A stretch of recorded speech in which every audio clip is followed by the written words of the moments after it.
Okay, here we are. Hello everyone. How's it going with everybody? I know it's lockdown period. Extension कितने लोगों का हुआ है? तो मैं सुना है कोई cities में it's sort of relaxed. So how's it going with everyone? We'll have someone really special to join in with us online. और आज हमारे guest रहेंगे from Tata Electric. Anyways, hello Anand. Hello. How are you? Hi Rachit. How are you? I'm good. बहुत अच्छा लगा आपको देख के after after the Nexon EV launch आज मिल रहा हूँ आपको मैं at least वो भी that too we don't stay too far. You're based in Pune, I'm in Navi Mumbai. उसके उसके बावजूद we are meeting through the technology world. Yeah, I had a incoming call. Sorry. No sweat, no sweat. मैं ये कह रहा था you stay in Pune, I'm based in Navi Mumbai. ज़्यादा distance नहीं है but we have to meet through and a technology platform rather than meeting in person. But So true. So true. that's the situation. अभी कुछ कर नहीं सकते ज़्यादा. Yeah, I So agree. Completely agree. so Yeah. जिन लोगों को नहीं पता है, आनंद is one of the main guys behind the Tata Electric Mobility. Uh, Everything, rather, I'll say, from product development till the final product comes in is one of his main roles यहाँ पे. तो sir मुझे ये बताओ, Nexon EV has been there in the market now. क्या response रहा है लोगों का so far? Well, the response is fantastic. People are very kicked up about the performance that it gives. People are very happy about the refinement levels that we've been able to bring in. And most importantly, Rachit, I think we've been able to break a myth that EVs are expensive. So people are actually very pleased that it's a EV that is now in the affordable range.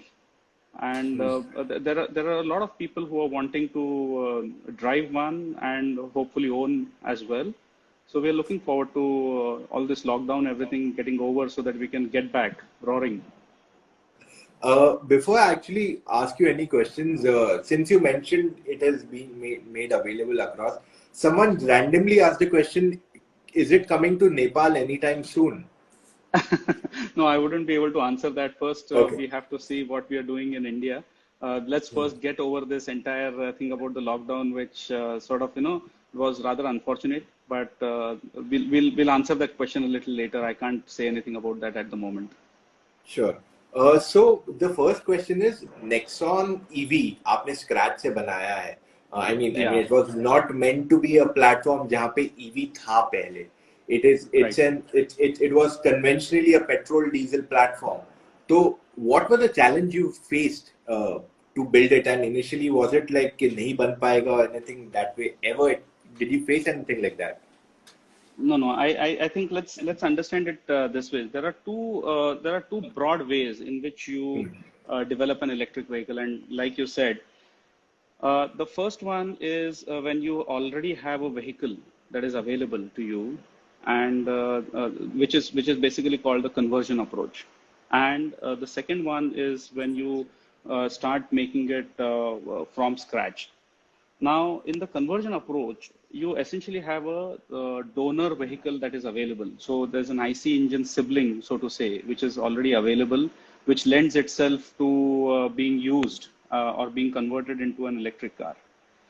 Now, in any process of conversion, before I get into what the challenges were or what the challenges are, let me say that today uh, both the approaches are equally prevalent. So most people so far have been doing electric cars based on the earlier availability of a donor vehicle, and there are some people who have now started to do a grounds up EV, so to say. So, in any conversion EV program, the challenges would be, first of all, you have to select which would be your donor vehicle, because you can't just randomly pick any vehicle that you have uh, and do a good job out of it. So the choice of donor vehicle is one challenge, because you need to choose a vehicle that has the right aspirational value or that can retain or enhance the image when it is converted into an EV vehicle.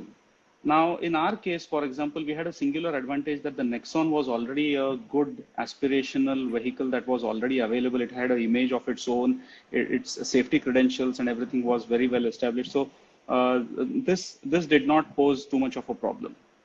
The second problem that you can have is, or the second challenge that you can have, I would say, is in the choice of powertrains, for example, because a large number of choices are available, Rachit. And so the selection has to be made extremely carefully, because when you are trying to integrate this entire powertrain into a vehicle that already exists, you want to be careful about how you choose the hard points, how you manage the rest of the components getting into it, how you manage, because there are certain things which you cannot change in that. For example, there are mounting systems. These are structural points. So you need to be able to package that in. You need to see how the rest of the components fit in. All of this has to be done in a way that it does not intervene with the vehicular performance and, more importantly, the crash performance, because you don't want in an electric vehicle, the engine compartment is less occupied. So you don't want crash performances to be affected. The third challenge I would think in terms of a conversion program is in terms of battery choices, because today the batteries are a very, very complex area. You can have batteries of all shapes, sizes, formats, chemistries, you name what, and you can get a battery. So how do you get a battery which packages enough energy in the right way underneath the floor of a vehicle which already exists? So you should not have too much of ground clearance impact, because you want to have a certain capacity. You cannot reduce on capacity because then you are playing with range. You also want to make sure that the connection points on the floor are correct so that it Actually, does as not coming to your intervene. question only, as coming वही part पे कि एक तो हाँ. अगर आप batteries डालते हो, पहला तो आपका वेट बढ़ जाता है compared to a normal petrol and diesel car. Second problem ये हो जाता है कि many times there are decisions that has to be made कि इसका ground clearance कम कर देते हैं अभी. So you know, these are two of the biggest challenges I feel एक existing petrol car या diesel car पे काम करे तो होता है.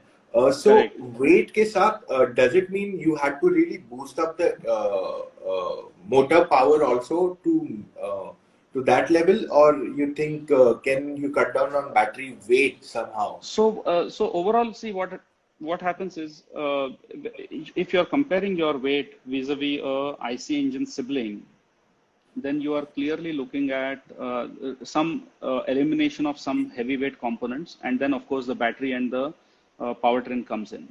Now, typically the engine and the transmission together will weigh anywhere between 160 to 180 kilograms on an IC engine, depending upon what kind of engine you are using. So you take that off, and then you have a battery which comes in. Also, there are some other parts like the exhaust systems go off, some other attachments in the engine compartment which go off. So all put together, the weight of the vehicle increases. Net weight of the vehicle would increase, but it would not increase to a very, very large extent. So in the case of Nexon, for example, we've been able to manage the weight increase to, let's say, around 100 kilograms. Okay. And the way that the battery has been mounted is that the balance on the car, the chassis balance on the car that we've been able to maintain, it's actually 50-50 front and rear. So Oh, wow. that's That's the kind ideal. of balance that you would always dream of, right? Correct. And what has also happened is, because the battery sits underneath the floor, it's actually lowered the center of gravity by about 35-40 millimeters. So that gives you actually a better stability, more control, more planted feel as the vehicle drives on the roads.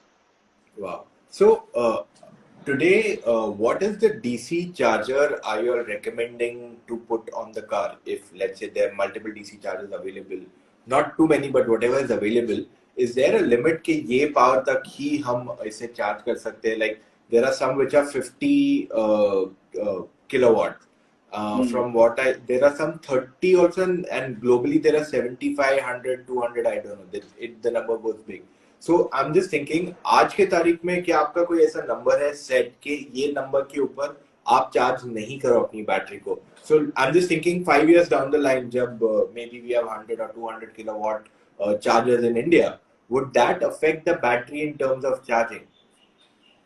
So I could give you an easy answer and I could give you a long-winded explanation. So Okay. you have to tell me what is it that you Okay. want. So what is the limit up to which a DC charger could be used on the Nexon right now? So we could use a charger even up to 50 kilowatt. That is Okay. absolutely not a problem because and this is where the easy answer finishes and the explanation has to come in, because this is not so much determined by the charger as it is also this is a interplay between what is the maximum rate at which your batteries can accept charge. Correct. Okay, vis-a-vis what is your size of the battery, vis-a-vis what is the charger. So, I like to often give this example of, the charger being a large tank which can discharge water at a certain rate, and the charge into your or the pipe that goes into your home is a certain size.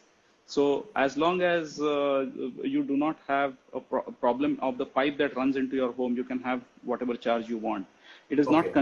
it is not controlled by the charger. It is controlled by the C rates on your battery.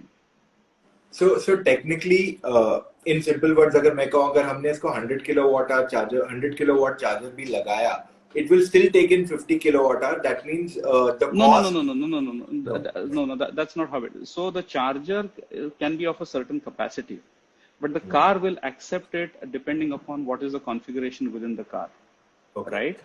And therefore, and this is so for all electric vehicles. Let's not sort of make it specific only to Nexon. It's whether you take any other electric vehicle, it will always be the same. So if your cells are of a certain rating and if your battery is of a certain capacity, a 1C charging, okay, the C rate of a battery means a 1C means that you will be able to charge the battery fully or discharge the battery fully in 1 hour. Okay. Okay. Now you can't push more than that. So let us say that there is a battery of 50 kilowatt hour and it has a 1C charging rate. You can push 50 kilowatt hour only in 1 hour. Now, if you have a charger that is 25, the constraint will be the charger, and you will take 2 hours to charge the car. But let's say you have a 100 kilowatt charger. The constraint will now become the vehicle because it can only accept at the rate of 50 kilowatt hour. Therefore, even though the charger is 100 kilowatt hour, you can't charge it in 30 minutes. You'll still need an hour. Okay. Okay. See, that's what I'm saying. अगर आपका 100 भी रहा आप charge करोगे तो भी वो 50 पे ही चार्ज करेगा, उसको will not go above that. Correct.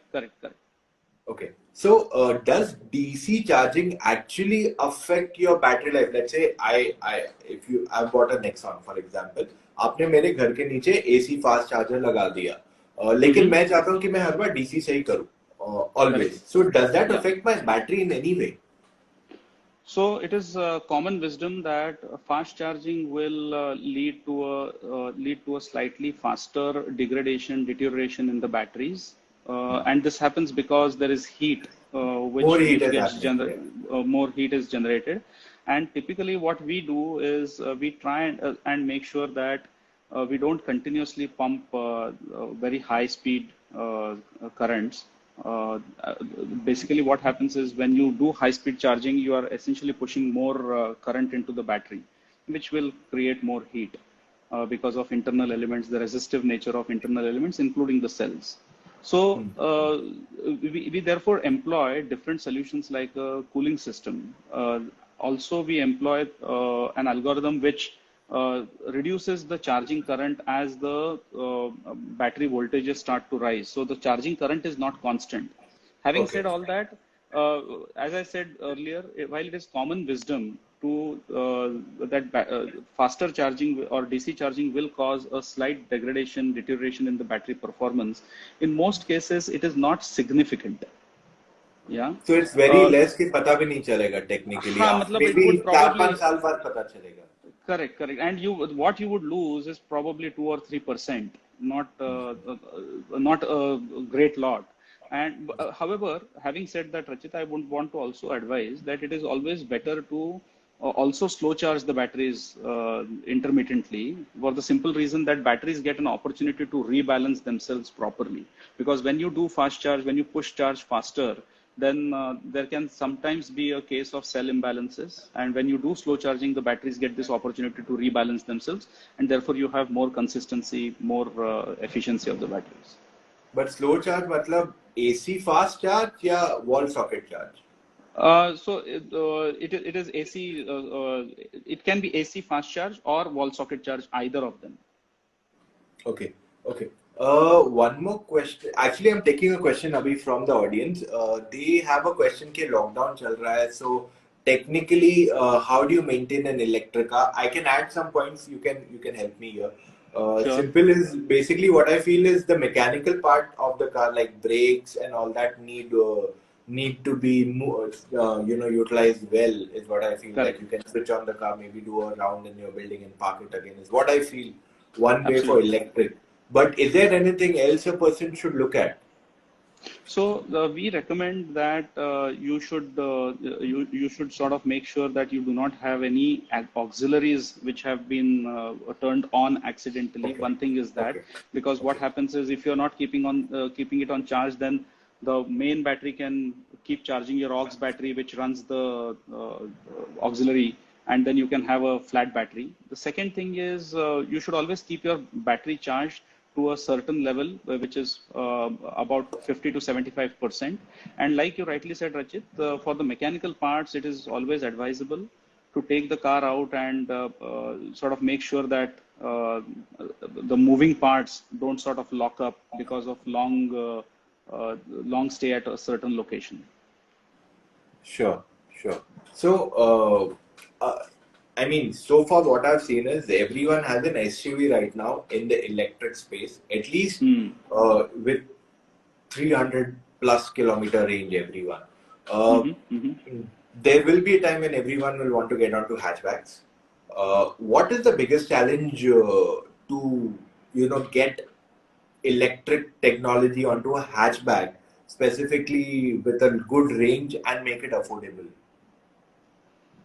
So it's like this. Hatchbacks, first of all, are small footprint.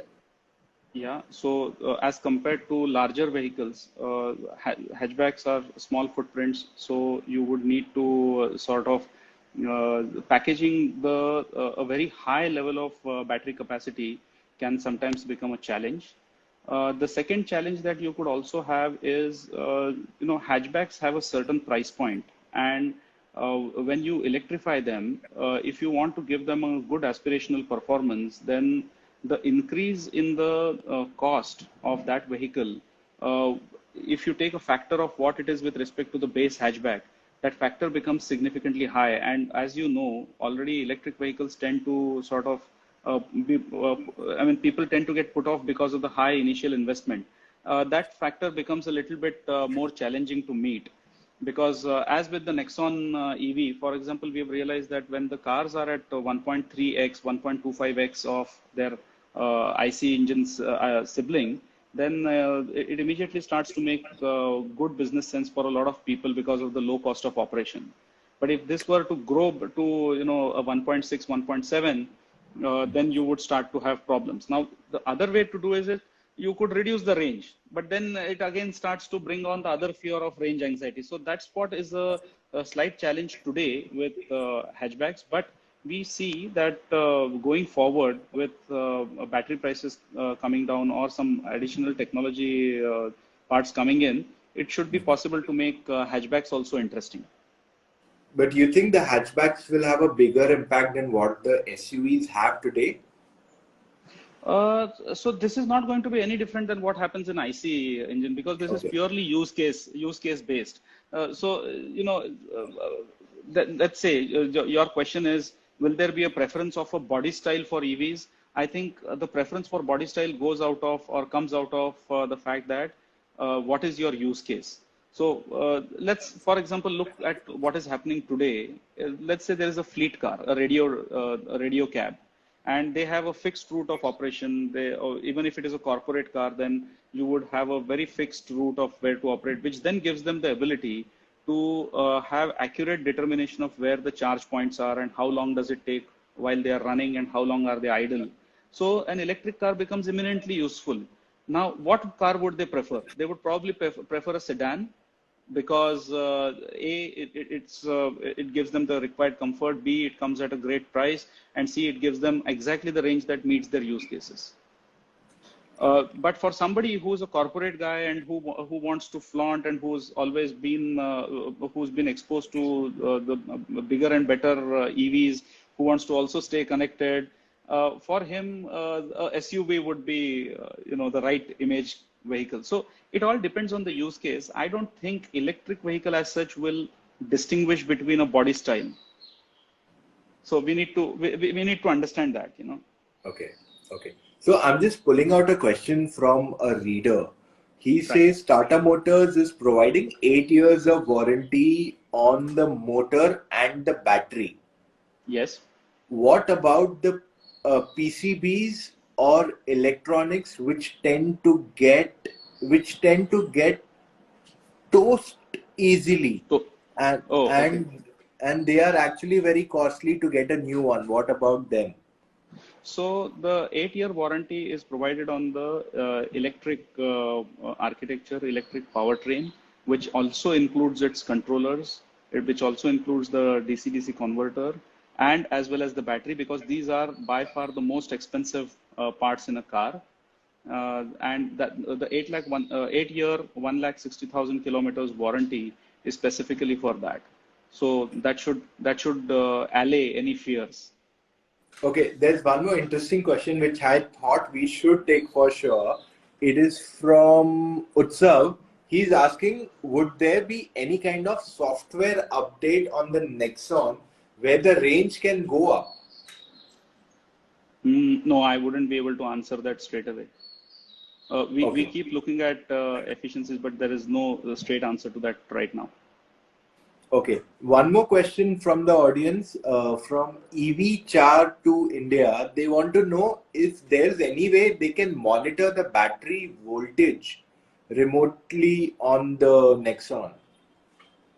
So battery voltages can't be monitored. What we do give customers the ability to monitor is the state of charge of the battery. And that's more relevant because unless you knew how to convert the voltage on the battery to a percentage, it really would not make much sense to a lot of people. So we are with the Z Connect app that we have on the car, we are going to we are giving today the ability to monitor SOC, the state of charge on the battery. I think these are a lot of challenges that people are facing with electric cars. What do you think are the most common ones people have? So we can sort of answer that. So I would say, in terms of the challenges, there are a lot of myths around the electric vehicle still. And unless we bust, I really look forward to these kind of sessions because it helps me interact with people and maybe break some myths, bust some myths. But one of the biggest myths that we all need to break is that EVs have poor range. Now, in reality, most people do not drive more than the range of their EVs Correct. on a daily basis. And in many cases, for example, the range provided in cars today is equivalent to a week's drive for most people.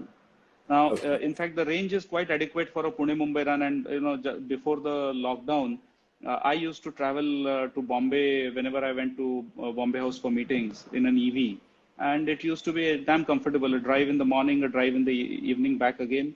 So there was absolutely no problem. The second problem that people have is with the location of the charger and the charger network. Now, this is another anxiety which is, as you know, associated with range. And with Tata Power, we are setting up a very strong network of fast chargers in various cities within the country. Thirdly, there is a fear that EVs aren't durable. It's a new technology. So there is always, with a rapidly evolving technology, there is always a fear of obsolescence or a fear of being left behind. What if something new comes up? What if my car then fails? So I want to say that EVs are absolutely durable. The electric motors, the drives, the batteries have long life. They're all tested to make sure that durability isn't a problem. You know, Rachit, today we have a IP67 battery which can sustain floods and wade through water. In fact, for wading through water, an electric car could be better off as compared to an IC engine car. So uh, that goes there. Then there is a fear that if there is a technology obsolescence, then what about my costs of maintenance and what about the cost of sustenance? Again, in that case, EVs win because the cost of running a vehicle is up to sometimes one-fourth, one-fifth the cost of a ICE engine vehicle, and therefore there is absolutely no problem with that. And lastly, I think there is a perception that EVs lack performance. And the reason for that is the cars that most people in our country have been experiencing. They've been very functional vehicles so far. I think with the new breed of vehicles that have been launched, including the Nexon EV, that myth has been busted for sure. We can now boast of a performance which is better than equivalent IC engine cars, and it is seamless, noiseless, refined. So I think as more people get used to cars, there haven't been too many cars around, right? So where do people get to see this and break their myths? So as more cars get around, people get to see more cars. I think gradually this perception will change, and these challenges will hopefully drop down.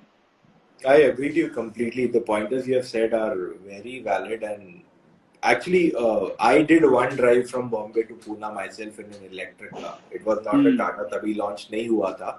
Hmm. But my thought was पहुंचूंगा कि नहीं. And when I Hmm. did it, I was left with 45 or 50% charge more about. And I was like, ये तो Correct. अभी इसमें मैं वापस भी चला जाऊंगा घर. So technically, what you have said is correct. And ये लोगों के दिमाग में कहीं फंसा हुआ है कि इलेक्ट्रिक गाड़ी है मतलब बंद हो जाएगी रास्ते में, पावर नहीं रहेगा, So which that is doesn't happen. Yeah. absolutely incorrect. Hmm. Hmm. Okay, I have actually a lot of questions from people about EV, which I've never thought about also. They've asked some Okay. questions like this. I will ask some of them, pass it on here. One second. Okay. What kind of high voltage cable used in Nexon and how it protected against rat bite as short circuit high voltage system is dangerous? Okay. So this is a question that we get very often. This is a very Okay. valid fear. So first of all, I want to tell you that all these high voltage cables they have a sheath, and so they can't be bitten into. But having said that, we've also taken extra precaution to make sure that, first of all, you need to take precautions during the design itself to ensure that there is no location where a rat can sort of settle down and try and nibble away at the wires. So we have done that. The second thing is to provide adequate protection at relevant points so that you don't have issues. In essence, making sure that we have a absolutely safe, rat-free, nibble-free experience. Okay, that's quite interesting. I never thought of that. No, There's this is one a more, common question that people ask. one more interesting. This is a very valid fear. Okay, Okay, go on. one Yeah. more very interesting question is from Rajesh. His question is, if we keep the AC on second level and we Mm-hmm. put the headlamps on low beam, how much can our range increase with that? So I presume he's asking as compared to what if I put the headlamps on fully and what Correct. if I kept the AC AC full. on.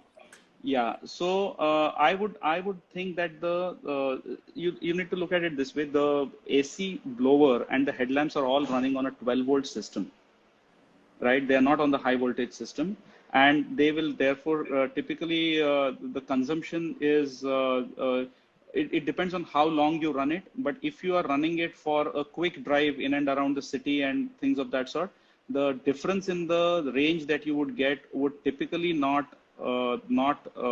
be more than about 7 or 8 kilometers. Now, it is another matter if you switched off the AC completely, because then you're also stopping the compressor from running. Then you could get an additional range of about 20-25 odd kilometers. Wow, that talks a lot.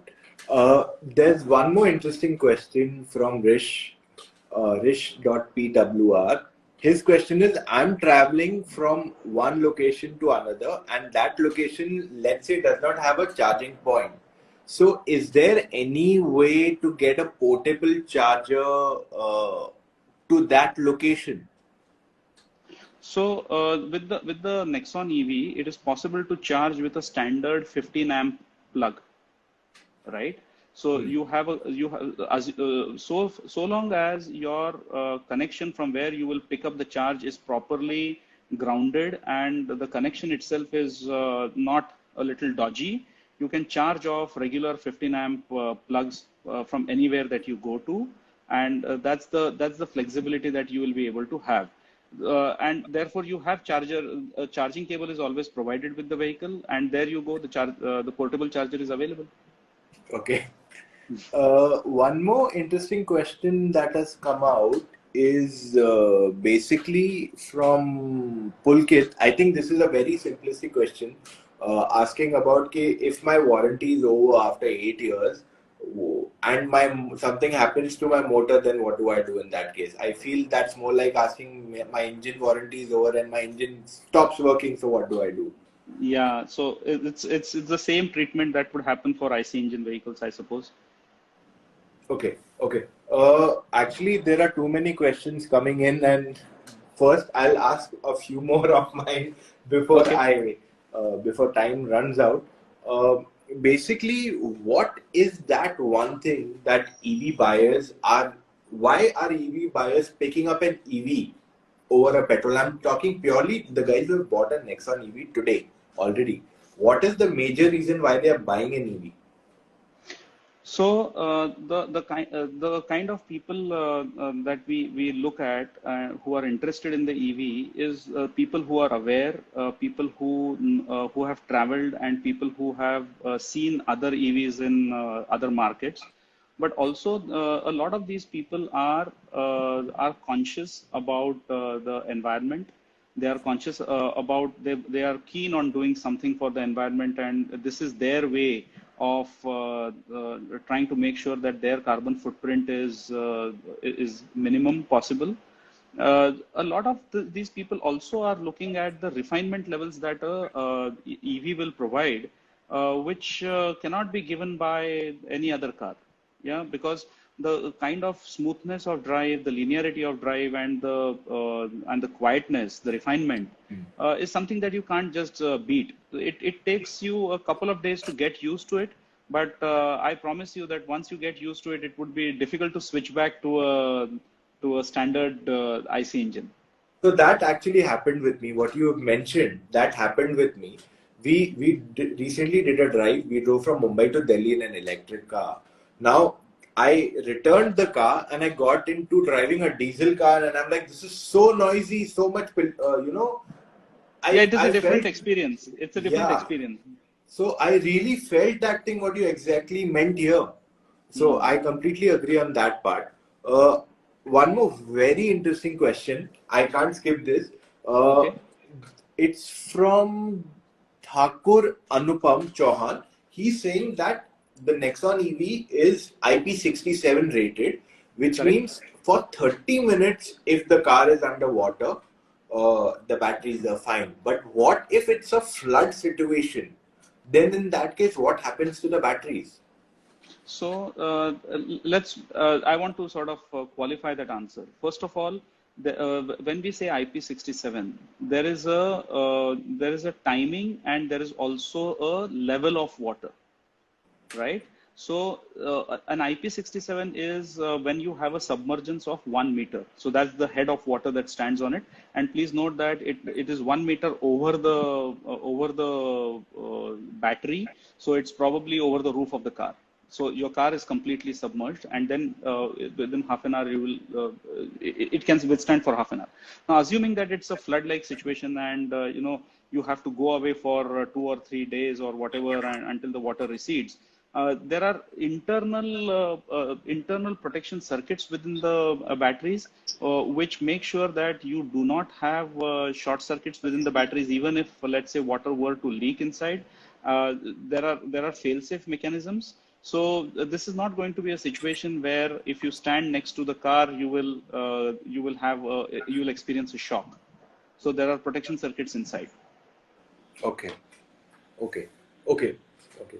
Pretty interesting. I never thought on that. I thought IP67 means completely waterproof. Okay. One question which I felt somehow not done much by most of the automakers is that the lithium battery efficiency decreases when it heats up.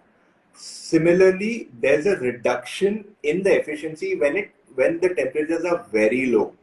So there are already cooling packs in a battery. Why not? Like I think only Tesla is the one who offers a heating pack also on the battery. Is heating pack a feasible choice for Indian market?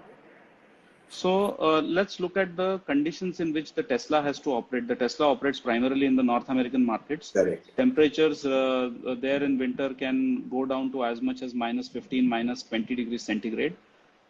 India, by comparison, has a much more equable temperature band. So our temperatures, unless you really go into some remote places of the Himalayas, rarely go down below -5 degrees centigrade even in winter, and that too it is for a short period. So the choice of batteries also depends on which type of market or which climatic conditions are you wanting to launch them. So the straightforward answer to your question, is it possible? The answer is yes, it is possible. Is it required? Apart from a few areas, not required. Cooling the batteries is probably more required for a hot climate market like India. That's more critical rather than the heating of the batteries. True that. One more very interesting thing I've learned is that so I started DC fast charging a car because I thought that's the easiest thing to do at that point of time. That time the rate was about 17 rupees or 16 rupees per minute. Kilowatt hour. Yeah, Per per minute? minute. Per minute. Oh, Per okay. minute. Per Per minute. minute. Photom Okay. is 16 rupees per minute is what I'd seen. But Okay. when I started doing my trip, halfway through, it dropped to 14 rupees per minute. Oh, okay. So do you think when many of these DC fast charging setups come in, would the price go down of DC fast charging, or they will have to retain such a number? So look at it this way. Look at it from a business perspective of the guy who's wanting to set up the equipment. There are two types of costs. There is the hardware cost of the charger itself, and then there is a installation plus maintenance plus the tax and rentals or whatever that, and the land costs. And the So electricity. the electricity itself. So let's assume for a moment that the electricity is going to be a constant throughout over a period of time.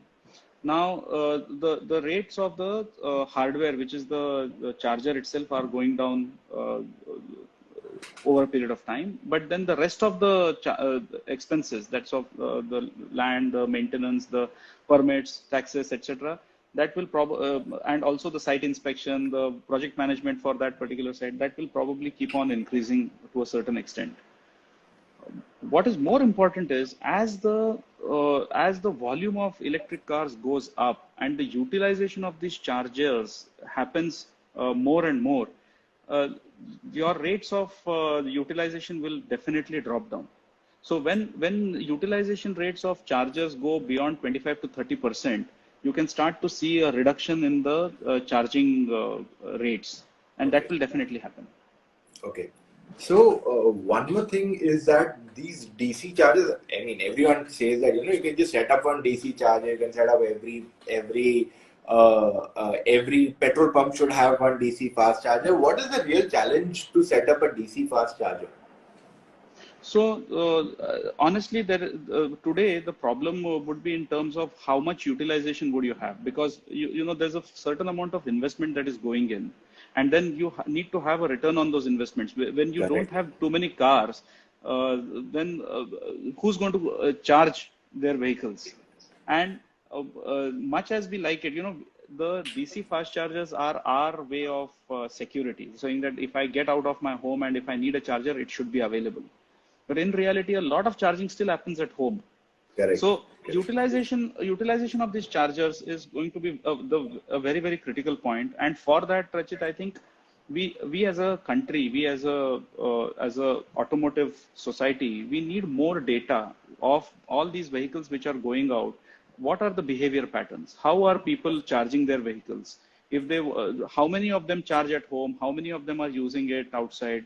What routes do they use? Where are these chargers going to be optimally used? All of this requires a lot of information and data, which is still coming in. And Still early days surprisingly, that way. people are still, I mean, India has not seen the concept of DC slow charging yet, is what I feel. That 15 kilowatt hour, which can be somewhere a sweet spot to not wait too long and also Correct, get your correct. bills more affordable. India still not seen that. Maybe because DC charging setup itself is so expensive today to get it out, get that connection of DC fast charger or just DC connection itself is difficult. Correct. I feel that could be Correct. one of the primary reasons. Yeah. Very good questions from Rajesh.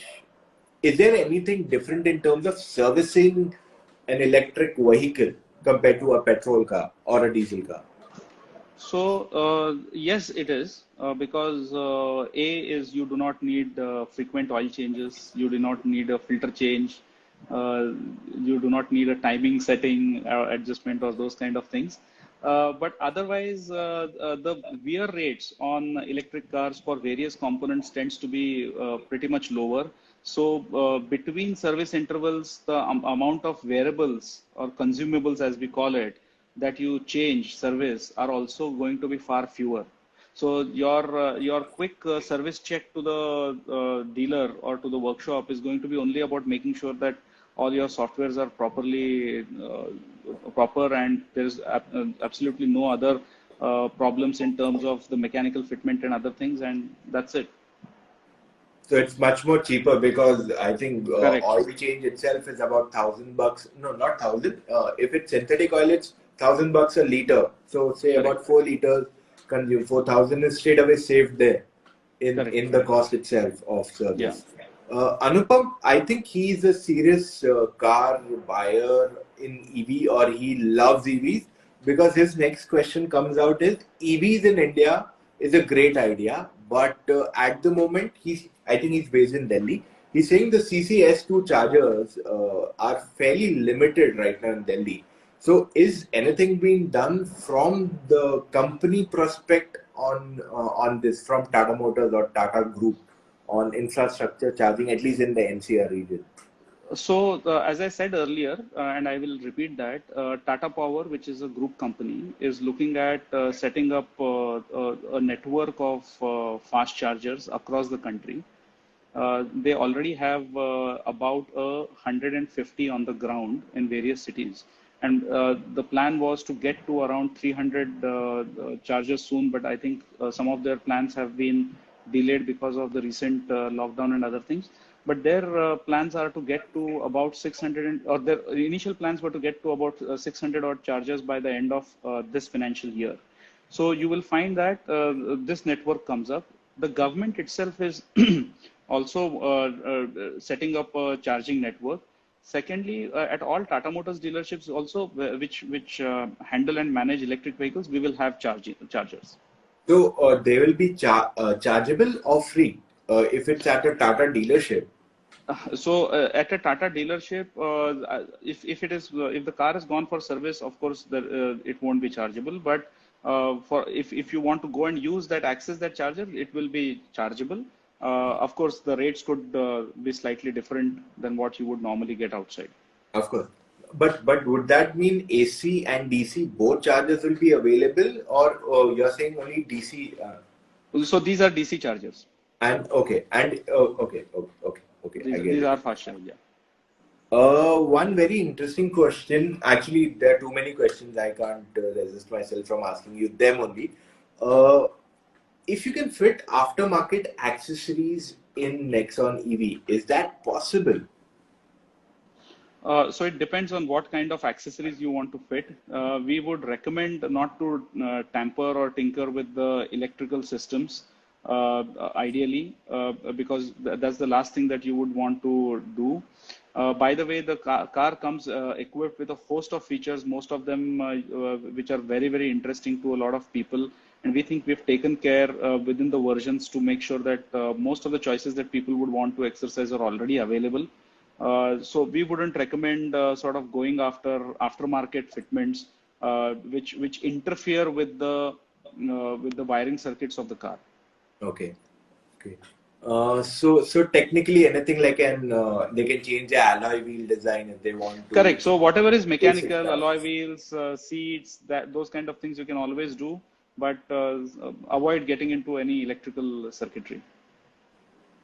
Okay. So next question is something about self-charging. Self-charging EV, is it possible to increase range and save charging time? You need to be a little specific about what is self-charging. I presume self-charging is when you are charging off the solar panels by yourself. Is that what it means? I don't know. That's what the question said, but I'll wait if there's a counter to that in terms of exact questioning. There's one more Because question so which. let me anyway try and go ahead and answer that, because if the person wants a clarification, he can probably ping you again. So it's possible to do charging from solar panels mounted on the roof, but you need to have the EV charger and other things so that your car can therefore pull it off at the right voltage. But it's possible to do that. Okay. One more interesting question which I don't understand at all. Any possibility of battery bunks to go loose? Bat Any possibility of battery bunks to give loose batteries as extra charge? I'll repeat the Uh, question. okay. Any possibility of battery bunks to Uh-huh. give loose batteries as extra charge? No. I think I understand what the question is. So the participant wants to understand if we could offer loose batteries as extra for a certain extra charge. No, I don't. Okay.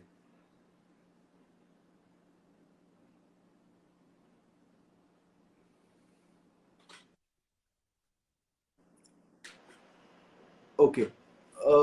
One more question is from Chetan. He wants to know, would there be any impact on EV specifically post Corona, since some of the components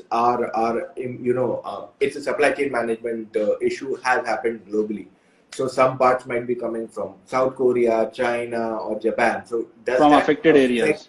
So yeah. So does that really affect your production in a way? So supply lines for all automotive companies has been affected. I don't think we are in any manner uniquely affected or differently affected because of that. That's all that we can say at this point of time. And in terms of protection, I think we are taking all the protection to make sure that parts are quarantined and set aside before we assemble them on vehicles. So from a safety perspective, that shouldn't be a problem at all. Okay, I'll take the last question of the day. This is from Pilot Shivam, and his question is solar panel or electromagnetic induction.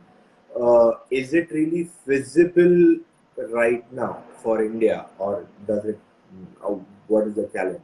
So solar panel is feasible. Yes, there are people whom I know who are trying to reduce their entire carbon footprint to zero, including driving an electric vehicle that feeds not off the grid, but off the solar panel mounted on their roof, and they have battery storage systems on the floor, and they can pull off the entire energy. So they are absolutely green. Yeah, I Okay. have people whom I know, and they're fantastic. They're doing a great job. Electromagnetic charging, I think the concept exists. Uh, it can be used to charge batteries, whether batteries of such high capacity or not, whether on normal roads or only on certain circular routes as a technology concept, time will tell. Okay. Anand, it was really good to have you today. And I think I learned a lot myself. Apart from the questions that we have come, that has taught me a lot, something new only today. No, And Rachit, it is amazing. We are all locked down, and this way of interacting with all of you is fantastic. I've loved the session as well. So thank you very much for thank this you. session. See I you really soon. Take loved it. care. Okay, Yeah. take care. Bye Bye. bye.